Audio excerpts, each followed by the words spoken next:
stop me from rapping Kenny hot.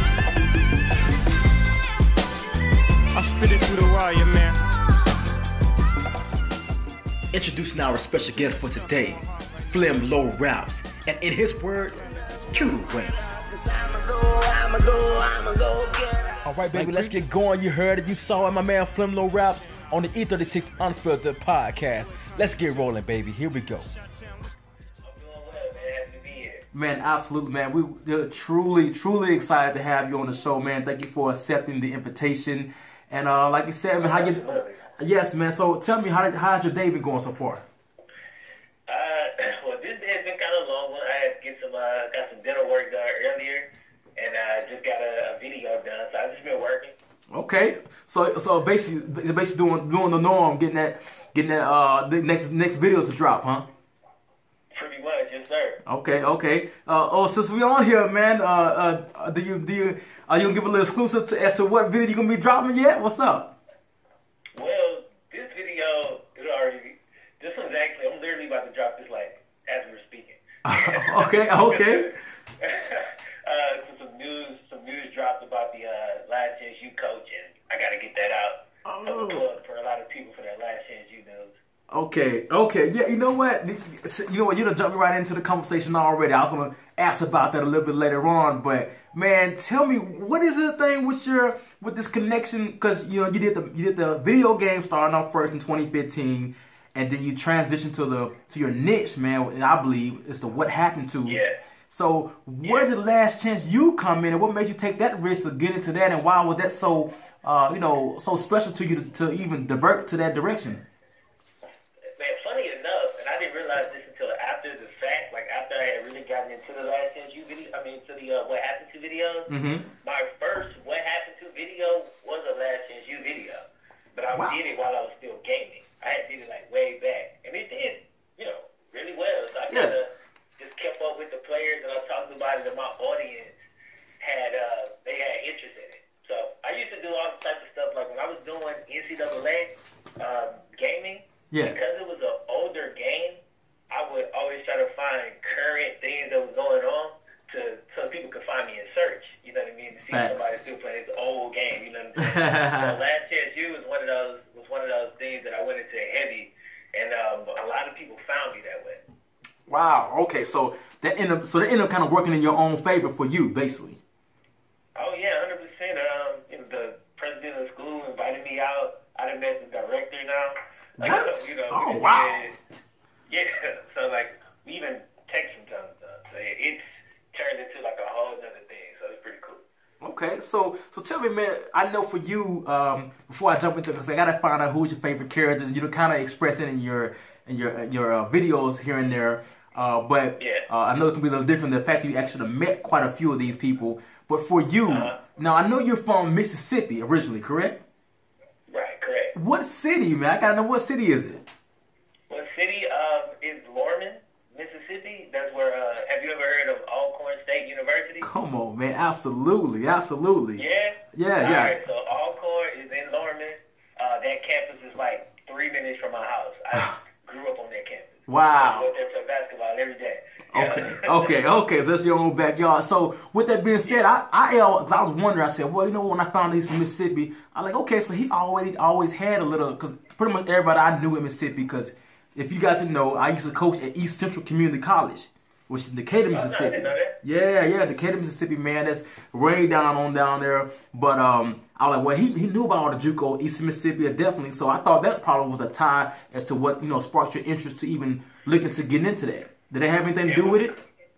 Complete coincidence. Coincidence. The JUCOs that I was familiar with were like the ones close to my area, so that was like Holmes. Hines. Oh yeah. I can't think of them. Hines got Holmes. You got Neshoba. Yeah. Yes. Wamba. Yeah. Those schools are the ones that I knew about. So yeah, Last Chance U. It's weird. I think one of my followers, somebody like mentioned it, and I went and looked it up. Like I wasn't on it like from day one. Yes. I mean, it was still during the first season, but like when I got into it, that's when it started. Like I kind of grew with it because the more people started finding out about it, Mm-hmm. and then they were searching for it, so it kind of worked out. Okay. Well, you know, I salute you very much for that, man. How you came up on the whole deal? Because me personally, I didn't know about it until I started watching your videos. I'm like, Last Chance U. So congratulations, you guys introduced me to that as well. And it's crazy about it. Unfortunately, I'm not on the video, and I thank God that it showed our team too much because at the time East Central Community College was very, very new beginning. We was not really good at all. And yeah, so it's Mississippi. They took it easy on. They could have beat us probably about 60 points, to be honest. But they took it easy on us, and then that next year when they actually started filming Last Chance U. So now to transition into that a little bit, who'd you get? You said you got a chance to meet a lot of directors and all this stuff, and the head coach. Which head coach would you say that was the most entertaining? And then also you found out was kind of, you know, like, I actually like this guy pretty good. I like him a lot. Well, I didn't hang around like the head coach a ton. I hung around like the assistant coaches mostly. So I don't have a lot of personal experience with the coach. But as far as more entertaining, Coach Brown from season 3 was a phenomenon. Yeah, yes. I mean, if you just look at social, the season, it really went to another level after season 3. Yes. And you know, he got to be credited with a lot of that. Is he really that off the handles, man? Like he cursed every other word. That's really him. Yeah, he seemed to be like that. You know what I mean? Okay. He really don't have no filter, and you know, it could be very entertaining. It could be a lot too. Yes. But on a TV show, it makes for some must see TV. Facts. So did you get a chance to? I know you developed a relationship with Isaiah Wright from season 1 to season 2. Yeah. You know, then you got into with Dakota, the guy Dakota, so out of those guys, and also I forgot the one. What's his name? He was at the Last Chance U, the season 3. He was actually from Florida, I think it was, but he was an undersized linebacker. Got arrested or something. From season 3? I think it was season 3. The one, whenever they with out there in Kansas with Coach Brown. Yeah, season 3. Which one's the linebacker? That arrested. He was number 40. He got in trouble when he went back home. He was also thinking about Dakota. Dakota. Okay, that was Dakota. That's Yes. season 2. Okay, gotcha. Season 2. So, are you looking to do another recap on force of him because he's the one that went from Texas Tech, correct? 100%. Yeah, he got invited to the combine. So yes. I'm gonna wait till after the combine, see how he does, and what his draft stock. You know, talking about what the buzz is. You know, I think he'll perform well out there. So most definitely. We'll do an update on him after that. Definitely. All right, man. So I also want to look into kind of like say go back to your development of becoming into Flemloraps and everything that you got. I was watching your story, man. I had it was a couple of days ago where I had the chance to listen to everything that you had. You know how you develop into this, your football story, and how you end up get off the team and transition all that. But I don't think many people understand that as much as you talk about the football was really not your first love. Is that correct? That's correct. So from a sports standpoint, you mean? Are we talking sports? Yes, talking sports. Yeah, like sports, like the sports you love the most. Basketball was my first love as far as. All right, thank you guys for taking a break with us. We had a break for a word from our sponsor. Now we're back to the Flemloraps interview. Thank you. I want to hear this because that's something I haven't heard about, and I never watching your videos. You got the name, which is well known now with your YouTube channel. How did you come up with the name Flemloraps? How did that come up to be? Uh-oh.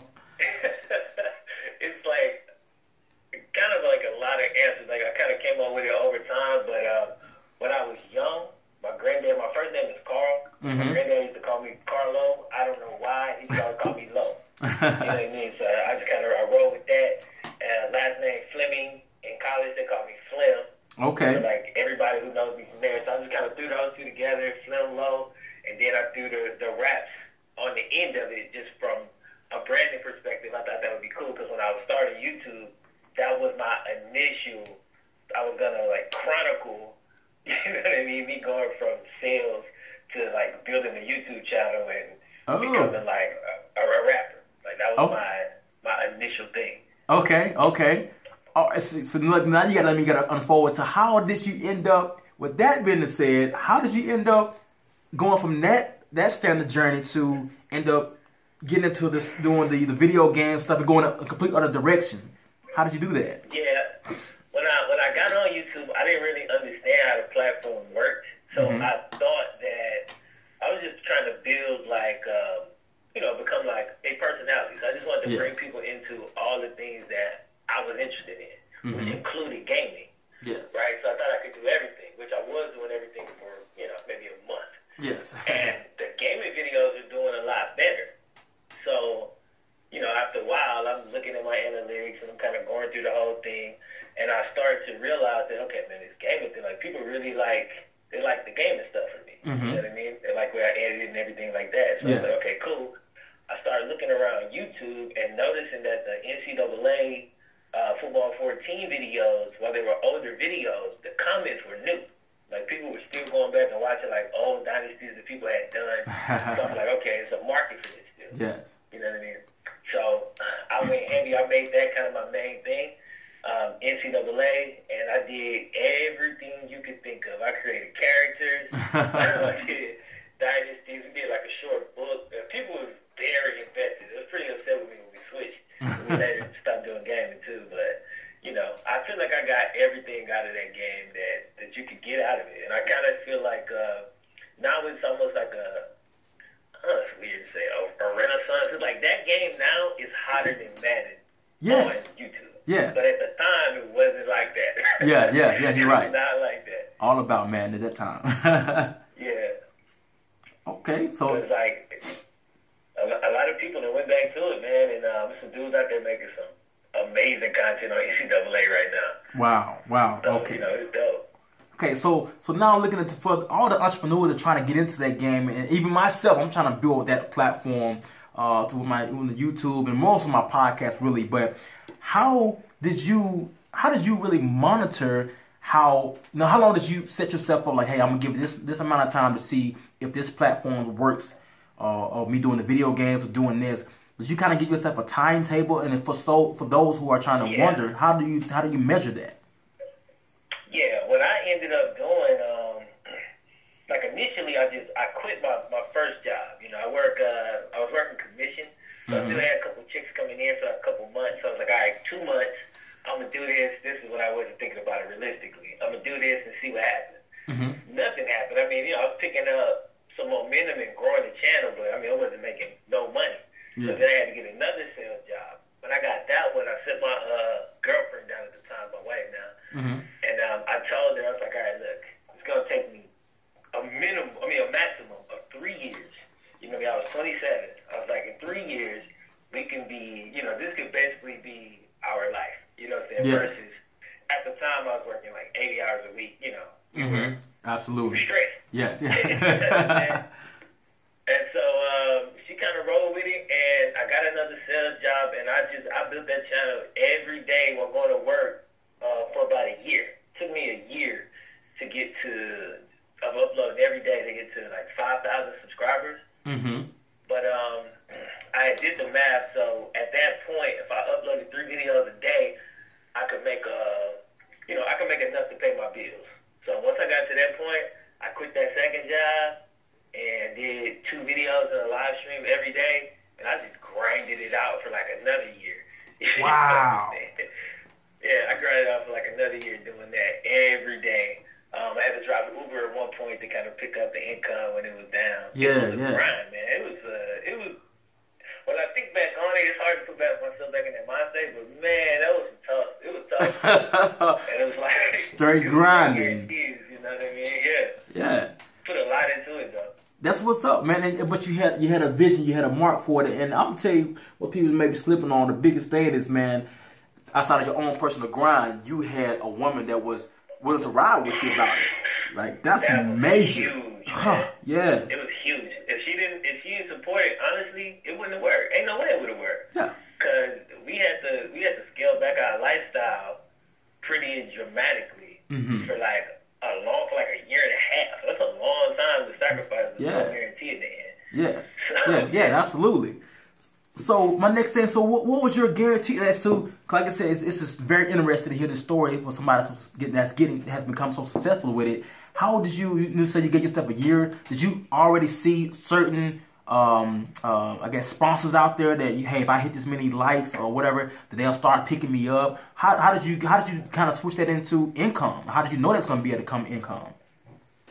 Well, what I did was so I watched every how to grow YouTube videos. And there's a site called Social Blade. Like I go on Social Blade, and people were telling me that for most YouTubers, like the middle of what that shows you is usually correct. So I did a bunch of research, and I found out that people with like 30,000 subscribers, roughly who uploaded frequently, yes, were making enough money. So I basically did the calculations off of that. So I always knew that when I got to 30,000 subscribers, I would be good as long as like the variable was just my work or my effort. You know what I'm saying? So it was like once that's the variable, it's like okay, I can control that.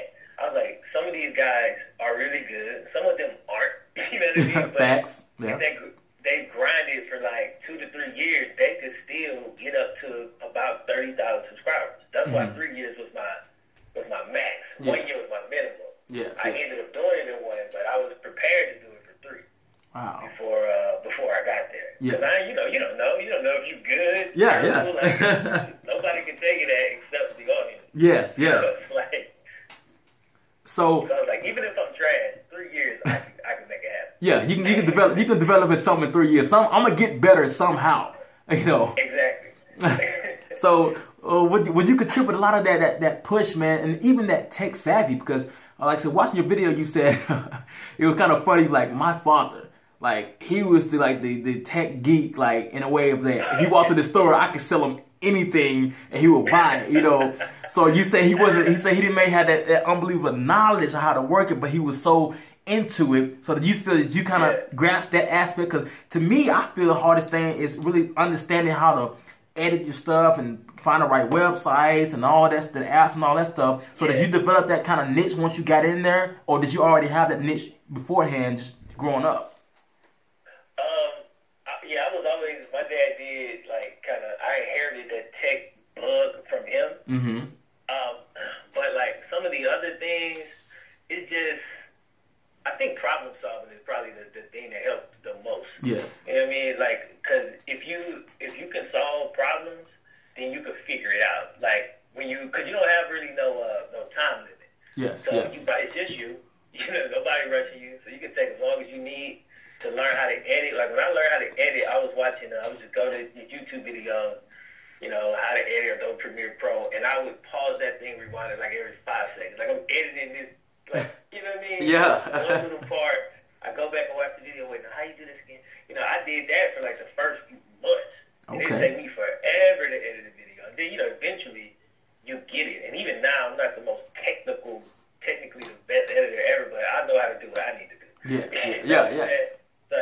Just self-taught and like all of that stuff on the internet now, so you can kind of learn it. It's cool because you can learn how to do YouTube on YouTube. Yes. Watch YouTube and figure out how to do it. Clearly. So it was pretty cool. Okay. And that makes perfect sense, because that's exactly what it is now. Like even stuff, my idea to get into podcasting and all these things, man, came from that. And I want to break another story to you, man, that I think was very interesting about you. You said that you came out to Southern University, and that's when you got your scholarship out of there. But a key thing that I heard out your story, you mentioned that growing up you really didn't want to play football. You weren't interested in football that much, and part of it, you said you had a lot of people pulling on you to get out there and play, and you said large had to do with the fact that your father was a very successful running back at that same high school that set records. So if you felt that I'm sure that garnered some type of pressure for you to actually just indulge in it and go ahead and eventually get into it. 'Cause I know you said for a while you kept on do the football season. As soon as basketball season hit, you would quit. You was out of there. So how it became something that's important to you. But for me, when I look at your video as to what happened, and you do a very interesting job, man. Because like for me, I'm a former player. I played at the University of Alabama on a full scholarship as well. So I was very, I dealt with the pressure. My older brother, who was the first player from my high school to get a D1 scholarship to Southern Miss University. And so it was always that pressure. How many years were you behind him? Oh, I was 7. I was 7 years behind him. Yeah, 7 years behind my brother. No, yeah, exactly. Yeah, you was the second coming. Exactly. So I was the first one to sign a scholarship to an SEC school and actually make it there. So it was a pressure for me to get into it. Yeah, and I loved it, but it was a pressure that I always dealt with, and a lot of the mental aspects that people didn't really grasp into it. And I say that to bring it back to you. What happened to you? Get an interesting perspective where you always speak on from the player's perspective, and you do a major job in diving into the psyche of an athlete, and maybe like a Josh Gordon as to why he's dealing with the addiction and what it's all started. Would you say that has something because of how you dealt with the pressure and the mental anxiety of trying to follow into your father's footsteps and hearing people say you should do this and do that? Do you feel that's why you adapted that concept of looking into from a player perspective? Maybe. I'm not sure. I'm not sure where I picked it up. That is my personality. I'm just an empathetic type of person. That's what I think. I know I developed it at some point. I wasn't aware whenever it happened. So I don't know. But you know what? That's a good point. I never thought about that. Yeah. I appreciate it. I love it, man. Like since being a former athlete, I love it, man, because again, they don't understand quite how much we deal with, going through that, man. People always talk about the saving process, the process, but few really understand. Like I had a chance to play on him my last year, don't understand the mental that goes into it and how there's no such thing as an off season. Like that doesn't exist. Yeah. It's an ongoing grind, man. So that is a major big deal. And Alex, I was trying to just understand, like, hey, you know what? I wonder what was behind the whole idea of what happened to. As a matter of fact, how did you tell me your process as to how you picked some of these players? A lot of these players you do pick, I'd be like, oh, I do remember him. I forgot about him. Especially like Deuce McAllister, like he broke my ankles somewhere, but that's another story. But I'm like, yo, how did you come up with these guys that you be like, you know what? I'm gonna hear about him. I'm gonna put this out here. Different ways. Sometimes like the first 6 or 7 I did were like, the first one I did was Kellen Moore, and then I got a bunch of requests on that video. So I was, the first 7 or 8 are just requests, and then it's just players that I'm just generally curious about. I'm like, man, what? You know what I mean? Yeah. So it's something that I just want to do. There's some that's highly requested. Sometimes somebody will pop up like in the news and you be like, oh, you know what I mean? I forgot about this guy. Then you go dig in and kind of see and kind of tell the story. So it's a combination of those. Okay. So now you got to look into that, and like I said, what happened to you, which just became your concept that is like blew off the roof. And again, I don't want you to stop doing it. As a matter of fact, I think you should get my boy Glenn Coffey. I'm not sure if you've done one with him yet. That one, I haven't done Glenn Coffey. That one has been requested. That's on my list. Man, I spoke to Glenn like a couple of weeks ago. And I was telling him about you. I'm like, hey, dog, I gotta get you on this. I gotta get you on here. He don't, of course, Glenn is a type of cat. He probably be on YouTube like once every 6 months or something, No, I'm saying he's the guy. I'm just giving him a plug. Now he's the guy you would love to get some interview on because, like I said, he's further staying from what you think would be the typical football player. If you think of Ricky Williams, minus the the marijuana stuff. That's Glenn Coffey, and now he's doing a lot of things, man. He's back in Alabama as a player development, so he's doing some great stuff down there, man. But he has a very interesting story, and just his real interest, man. He has some very abstract interest in what he do, and so yeah, that's a little plug. That's one of my favorite ones to do. So yeah, definitely check them out. Gotcha. So go ahead, transition to this, man. Now you just dropped your. It may not be your first music video, but the first one I have seen at the Flemloraps, man. Tell us about how that all came to be, man, and what's your move with this? Yeah, like I said, I was rapping like long before, like in college. Yes. That was one of the things that kind of got into the way of football. I was rapping as well. I probably was better known for rapping than football in college. Wow. Okay. Football team that rap, like that was me. I guess you could say I went to the archives for this one. Found you, bro. College football day, young Flemloraps, Southern University, HBCU. All right, we back. When I started doing like my main channel, it started really just kind of blowing up, or growing. Like newer people started coming in. I stopped doing like my rants, and I used to do like freestyles every time I hit a milestone, and you know, it was like ingrained into the channel. At a certain point, I kind of stopped doing it, and I had to clean the channel up a little bit because you know, sponsorship stuff was tripping. And just like I was getting a lot of people saying, "Well, look, man, my kids is like," you know what I mean? So okay. I had to clean this channel up because it was getting, as it was growing, it was a little more mainstream. So I did the other stuff on my other channel, and I just kind of had, it's kind of like one of those things where I've never officially put out a project, you know what I mean? So I wanted to do it. Like, I mean, now I can do it. I got the resources, I got the time, and I got no reason not to. So I was just like, you know what? I'm going to create a project. It was one of my New Year's resolutions. I announced it, and I think a lot of my followers didn't believe me, but it's like, look, I'm going to put out a music project. We'll see what happens. I would say I was kind of interested hearing myself. I'm like, so Flemloraps, because I always be like, okay, he called rap, so eventually this guy got to rap. He must have some type of bars. He must have some type of bars in his arsenal. So it was great to hear that, man. I'm telling you, like, you guys haven't checked it out, you need to go check it out. He has it's a hot track, man. He's doing this thing, and I mean, he's spitting bars after bars after bars, and I was pretty impressed, I must say that. Absolutely, man. And with that, do you still, now that you are on this big of a platform, do you still feel the pressure to kind of, you know, trying to keep it clean, or you gonna try to separate that completely? Because you just spoke about that, you know. So, how you managing that? I feel the pressure. It is. I do separate it. Like on my, I have like my small little blog channel that's just my personal channel. It's called Base for Impact. I just talk how I want to over there, and I'm the same person. It's just it's not as clean, and I'm not really talking about football over there. Other things like motivation, self improvement type of stuff is really what it comes down to. Yes. You know what I mean? But just my views on how to do it, how I look at things. Gotcha. But even still with that, I feel it, but I try not to worry about it too much, man. But it's always gonna be there because like I'm thinking about restricting that channel. I actually might. Make it like 18 and up. Okay. But I don't want YouTube to like, you know, put in like a dark hole where nobody can ever find the channel. Absolutely.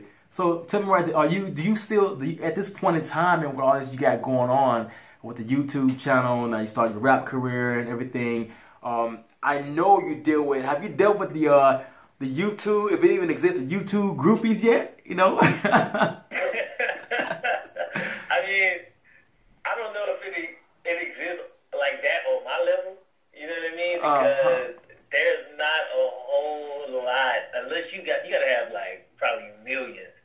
Because it's just, you forget how many people there are in the world. Like usually, like if I go somewhere now, I always run into people who recognize me. Yeah. But it's always like dudes. Like my channel is like 98% dudes. The sports world, so we all into that, yes. Okay, so it's not a whole lot of people. Gotcha. So man, tell me this: did you ever imagine that this? I know you said you had your 1 year plan for doing this, then your 3 year plan max.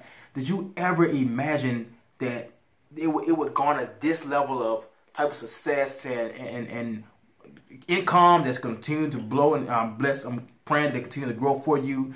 Did you ever imagine that it was going to be this big, or has it always, in your mindset, you always seen that this is what it could be? Yeah, I always thought it would get big. I don't know if I ever really wrapped my brain around it though. It's like I said all this stuff. Like I used to talk about this constantly when my channel was small. About like when I'm talking about 300, 400 subs. I used to always talk about like, you know, when I get 100K and all of this. I always tried to treat my channel like that. Yeah. I be preaching in the video. Okay. Like other YouTubers like, don't even call yourself a small YouTuber. Don't look at it like that, bro. Treat your channel like it is. You know, just assume you got 100,000 subscribers. Absolutely. You know what I mean? So I always kind of did that, but I didn't expect it to be this exactly. Because again, I was doing gaming, so I didn't know I was going to end up switching over, and you know, that was a gamble in itself, ended up paying off. So it's been, I find that things go the best, like, the things that kind of got me here, are not the same things that help the channel keep growing. Because, like, the thing that got me into it was a lot of planning. You know, I played heavy and, you know, and then I just work. And then, like, as the channel got a little bit bigger, like when I got around 70,000 subscribers, I got to a point where I was like, listen, man, I can't do this forever. Like, I'm making those 3 videos a day. Yes. I was working more hours than I was at the job that I left. One time I was like, this is kind of productive. This can't work forever. Yes. I did this to get to this point, but now we got to switch over. That's when we end up trying out the what happened to stuff, because I was like, I need content that's more evergreen. And the gaming stuff is like people watch it that day and that's it.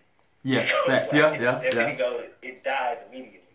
Whereas these type of videos live much longer, so you don't have to post as much. So that's why I made the decision to transition. But it's just a learning process, man. There's always something new. Yes. Like right now, I'm looking to go to, like, my next move. I want to get like an office space. Okay. And get like an editor. That's what I'm planning to do before this year is out. Perfect. And then that way I can put out more content without, you know what I'm saying, having me sitting for 7 hours editing the video. Got you. And so do you actually... I'm sorry, go ahead. No, I'm sorry. I was saying, so that's like the next step I'm trying to take. Major. You know, that's what you want to do. Because one thing I heard, you said, hey, I'm spending more hours, doing this than I was in my old job. But the beautiful thing about that is it's your dream, it's your vision, it's your baby. So you'll dedicate more. Because like it'd be worse if you're like, okay, I'm dedicating more to somebody else's dream than I am my own dream. That part doesn't make any sense. So like even when you transition into this, because if I'm mistakenly after you quit football, you end up getting that's when you jumped into your rap, and then in order to fund your rapping, you started working. Was that how that initially started? How did you end up getting into the job? Yeah. Okay. So what happened with that, man? Like how did that end up transition? Like, shoot, you know what? I'm gonna do YouTube. Forget the rapping for right now. It was like the first time, like, cause I was like in a group and I still did that go by myself, but like because I was make all the decisions. Yeah. You know what I mean? So I knew I already had overhead. You know what I mean? I already had a girl. I had a kid on the way at the time. Yes. And I had rent. I had bills. So Life. I was older. I wasn't coming into YouTube at 18. Yeah. I was like 27 years old. Yes. So I had to figure out how to make money. I couldn't just be like, yo, I'm rapping. Like, nah, first I gotta cover my overhead. Once I do that, then everything else, I can figure out as I go. But I gotta be able to pay these bills first. Yes. And YouTube was the straightest line to that. Wow. You know what I mean? Wow. All right, and kind of to slow it down, man. Like, so all these videos you done, like I said, I saw Lindell White, the one 𝐿EBRON, Josh Gordon. I mean, you can go on for days how many you done. Have you ever got any actual feedback from the actual people you done stories on? Like, yo, I really appreciate that. I really like that, or anything like that. Yeah, a couple times. Braxton Miller reached out. He Okay. really liked the one I did on him. And I did one on Muncie Ball. He reached out. They did not like the video. Oh, really? Hold on, tell us about it. What you mean? What they didn't like about it? What did they actually say? What's up? Well, they were saying they said that some of the things in there was inaccurate, but it was just like, first off, you know how I do my videos, so obviously I wasn't paying them. It was nothing that was like negative. Yeah. It was just only thing that I was talking about in the video was just things that were already out there. Like I got sources. This is things that have been printed. You know what I mean? So I'm not making nothing up here. But they were saying that some of the stuff was inaccurate or whatever like that, and I even got like an email was like, well, you got to take this down. What? Yeah, I had to take it down. So did they eventually just kind of... I had done nothing wrong, so I really wasn't. I was like, sweating it. Did it eventually just fade away? They just like let it go? Yeah, they just faded away, man. I don't know if he watched that video really though, like he realized that I was all inside completely. Yes. And which you always are. You basically always get that other perspective, and you be like, you be like, okay, that was a bad decision, but boom, which is what I like. I said, I love that the whole mix about it. So this is what I want to ask you now. I know you guys said you got your supporters and everything. You got your sponsors, which that SeatGeek is major. Yeah. Like that's stupid, man. It took you to the whole AT&T and all that. So that was major. But so are you think you are going to get to some more testing type of deals? Like, will you think could you ever see yourself doing a Colin Kaepernick story? It's a little more edgy. Yeah, 100%. 100%. Okay. Once I see like where the story goes, it's like sometimes if it's like the Colin Kaepernick one, I really didn't know like where to go with it. I was like, it's too soon to really do what happened to. It's like I got that one. I got Kareem Hunt. I got it's like 2 or 3 more that I've been so close to doing. I didn't do that Greg Hardy story for like a year. I was gonna do that video a year ago. I just did it like 2 months ago. So just let a little bit more information come. Let's see. They just settled now, Captain and their deal. Yes. So now I guess there is a little bit of closure. So you can go back and maybe tell that story. So do you think that means for him that he's saying, hey, I'm gonna do away with the NFL dream. I'm just gonna take the money, or because he still can come back if he want to. But do you feel that was kind of the last chapter for him to go ahead and hey, okay, we give you this money, go about your business, and we good? Probably. At this point, because he's been out for how many years? Oh my gosh, 3 years now. At least I think it's been 3 seasons. Yeah, I don't know if he wants to come back, just because if he comes back now, it's gonna be obviously there's gonna be a ton of people rooting for him. There's gonna be so many people rooting against him, and he's been out for 3 years. Yes. And so if he comes back, it's gonna have to be like the perfect situation. I think that's why when the AAF was trying to strike a deal, he was asking for a certain amount, because for him, he already knows if he come back, they're gonna use him as a major marketing. Absolutely. You know what I mean? Absolutely. So I need to be compensated for that. Okay. Well, so play aside, like, so we don't get this thing shut down, but I have to hit these hot left topics for you.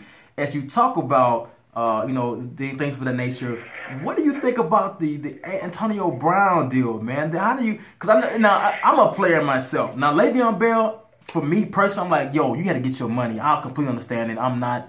They was crazy. 100%. But Antonio Brown's situation, it's like, what would you, bro? You could have handled it so much better. What is your thought on that process, man? Yeah, he definitely, from what I've seen, I have intentionally not dug too deep into that situation, because when I get ready to do my video, I like to go in and get all my info like right then. Yes. But from what I'm seeing, I think he's handled it about as poorly as possible. I don't know if he's having I don't want to say he's having like a mental situation, but he's doing a lot, man. Crazy mustache. And, oh God, I mean, he's doing a lot for attention at the moment, and it's not a good look. It's not a good look. Can he put it behind him and have an amazing season next year? Sure. And if he does that, then cool. But it was a much better way. Like, if he would have handled this in like a civil manner, I think people would be looking at that situation a lot different and trying to figure out, because this is how I'm looking at it. What is going on over there in Pittsburgh, man? I hated how they flipped on Le'Veon, going through his locker and stuff. I thought that was terrible. That was I'm like, bro, for real? That's what y'all doing? Like, you know the business. So be professionals. A lot more people have looked at it like that. But AD has done so much, it's like, it's hard for people not to just point the finger at him. Absolutely. You know, like, it makes it even difficult for people for even other teams to be like, he got some character flaw. Like, Le'Veon was going for his money, and he wasn't clowning, acting crazy during that time. It was a financial business type of deal. But him, it's like, I don't know if I want that type of character or character issues in my locker room. Yeah, for a 30-year-old receiver, I mean, come on. So, yeah, some of the cats got a lot to learn with that stuff, man. So it's a big deal. But anyway, man, I want to hold you no longer. Like I said, we're going to go and shut this thing down. But Flemlo, man, it has been a wonderful, wonderful, wonderful interview with you, man, having you on the show. I appreciate you. Appreciate you. Absolutely. Yes, sir. Absolutely, man. So we're going to sign off here real quick. I want to make sure I give Flemlo last time to give his word in, any last word that he want to speak about before he sign off for all my viewers.